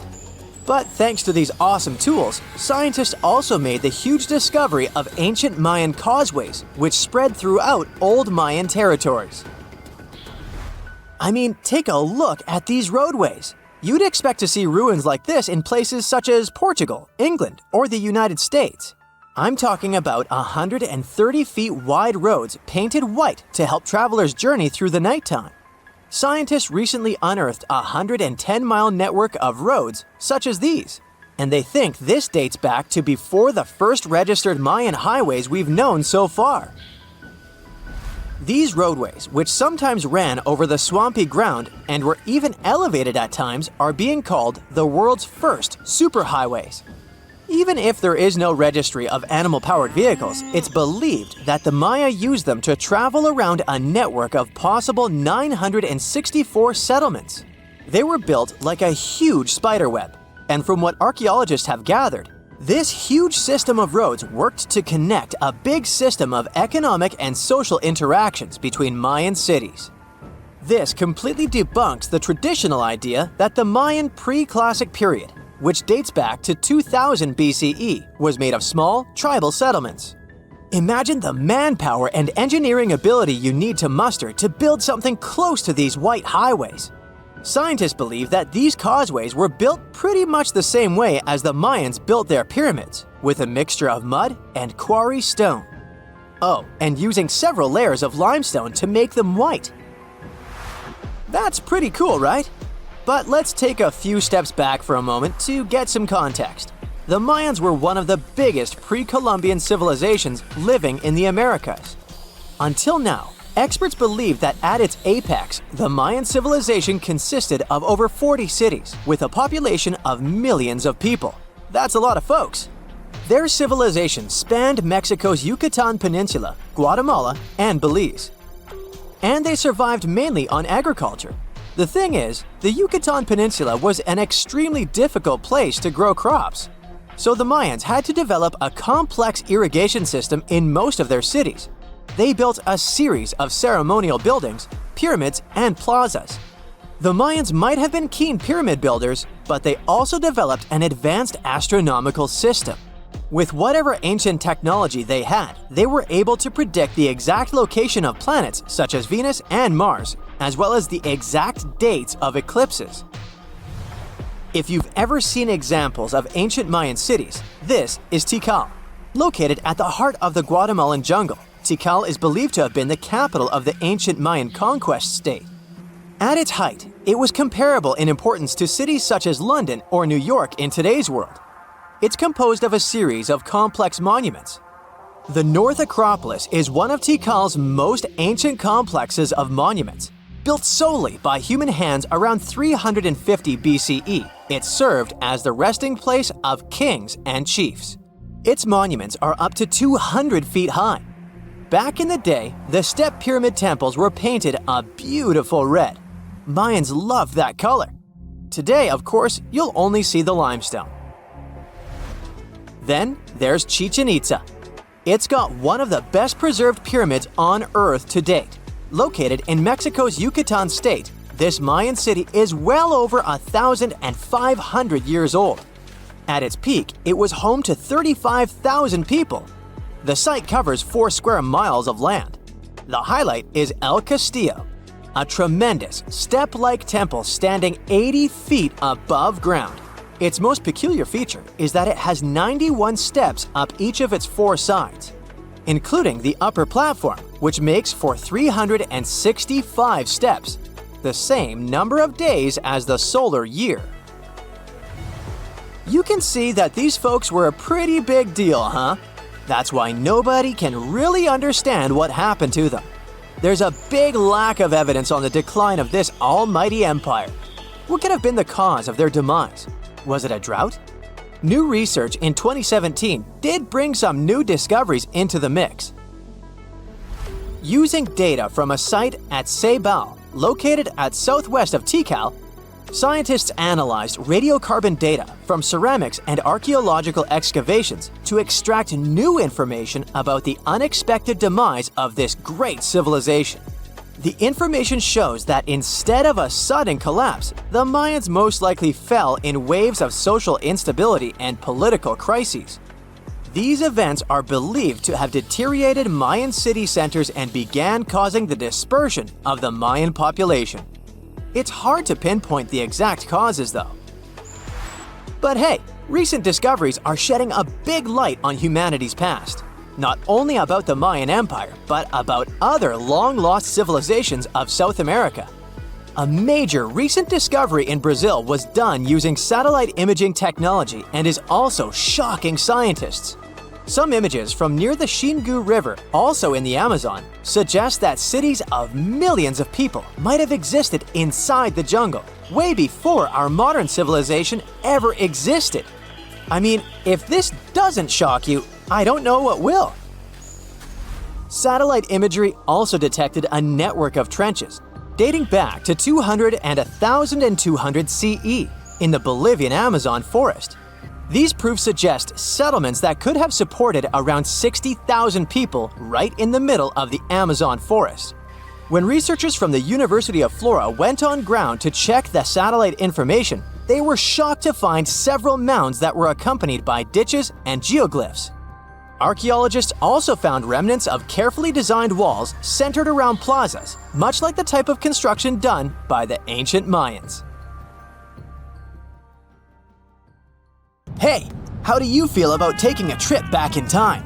We're diving into the history of the Amazon forest to unravel the mystery of its lost cities. Grab your bug spray and hop on. The Amazon forest is the world's largest rainforest. The environment there can be extremely challenging for human life. Yet, the legend goes that the Amazon has been home to sprawling settlements, rich in unmeasurable wealth. Could that really be true? Or is that none other than a figment of our collective imagination? The legend of El Dorado might be the myth that started this whole thing. As European explorers began their excavations in American lands back in the 1500s, word got out of an Amazonian civilization that used to paint their leader in gold as an offering to higher powers. The legend of El Hombre Dorado, aka the Golden Man, began to quickly spread around Europe. Explorers got excited at the possibility of finding an infinite amount of gold somewhere deep within the Latin American jungle. And as you can imagine, expeditions to the continent began to multiply with each passing year. It didn't take long before explorers found this civilization. They were known as the Muisca people and were located in Colombia, near Lake Gudavia. The Muisca people had a tradition of painting their leader, aka the Zipa, from head to toe in gold. In a ceremonial gesture, the Zipa would swim into the river, spreading gold dust all over the lake. For the Muisca, this was their way of acknowledging and thanking the higher powers of the universe they believed in. When European explorers heard and witnessed this practice, they were amazed. For them, gold was used solely for commercial purposes as their main currency for trade. This made them think that the Muisca people must have stacks and stacks of gold hidden somewhere in the jungle for them to use it so abundantly. Well, that's how the legend of El Dorado was born. What was once the practice of El Hombre Dorado traveled on word of mouth until it became El Dorado, a fictional city that was most likely to hide piles of gold. The hunt for this city led Europeans to spend large amounts of money to scour the Amazon forest. Unfortunately, all of their expeditions came back empty-handed. That is, if they ever came back at all. Now, jump to the beginning of the 1900s. In England, the Royal Geographic Society, a prestigious British institution, was looking for somebody willing to travel down to Latin America to trace the border between Brazil and Bolivia. More specifically, the part of the border that is nestled deep within the Amazon rainforest. One Sir Percy Fawcett was a Latin American aficionado, and he gladly volunteered to do the job.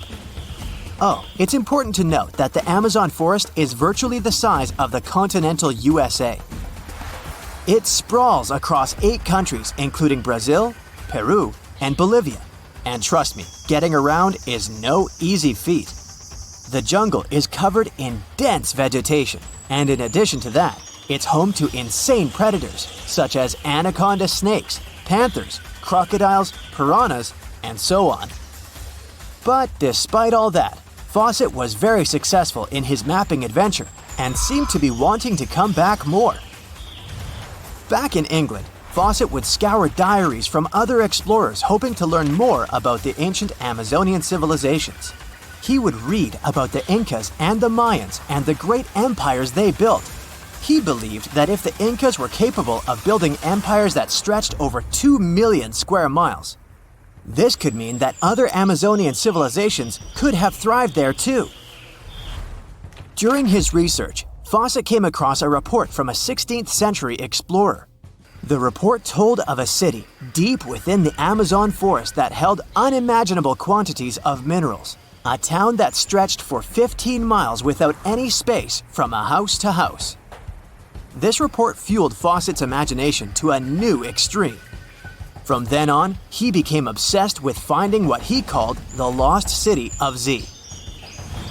Over years, Fawcett searched the Amazon forest, usually looking for stone ruins that could possibly indicate human settlements. On his later expeditions, he focused on exploring the state of Mato Grosso in central Brazil. He would travel from Europe and into the lower region of the Xingu River. The trip to the Xingu would take him around 14 days on foot. Then, he would set sail in small wooden boats accompanied by local indigenous leaders that knew the region better than anyone. How he communicated with the indigenous population is still a mystery, since they only spoke in local dialects.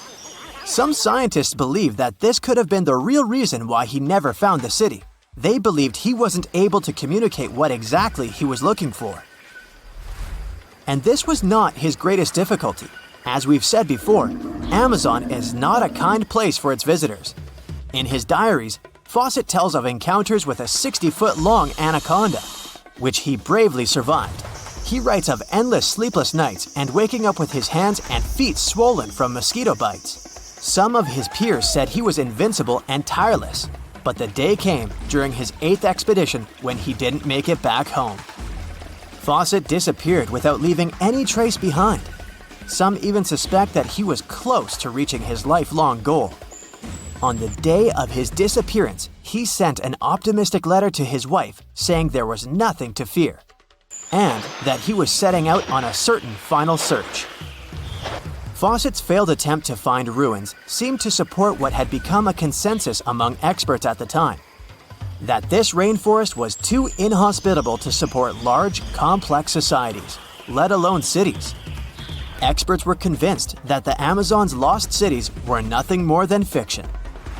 That is, until the 1960s, when modern research began to find evidence that suggested otherwise. Scientists discovered patches of extremely fertile soil. They called it Black Earth. And apparently, they found lots of it in the Amazon, especially alongside rivers. Further research even showed that such soil was created by human waste or the intentional burning of forests, which adds nutrients to the soil below, which could only mean bingo! The discovery of Black Earth was the evidence that large-scale agriculture was possible and probably did exist amidst the Amazon, confirming that settlements could have formed there after all. In the 1990s, along the Xingsu River in Brazil, a team of archaeologists from the University of Florida made a remarkable discovery. Working alongside local indigenous people, they found very long ditches. After mapping them, they realized that these ditches were a sign of a big settlement. They were remnants of carefully designed walls centered around a plaza. Some were roads that led to more settlements. In fact, just this part of the Amazon, about the size of New Jersey, was once a network of dozens of settlements that experts believe could have been home to at least 50,000 people between 1250 and 1650 CE. Other discoveries were possible thanks to LiDAR imaging, a type of technology that allows researchers to take satellite pictures of the forest's ground without having to step inside of it. A network of trenches in Acre, Brazil, dates back to 200 to 1200 CE. These suggest settlements that could have supported 60,000 people. Other images from near the Xingu River suggest cities that could have housed about 50 million people. These were the lost cities of the Amazon.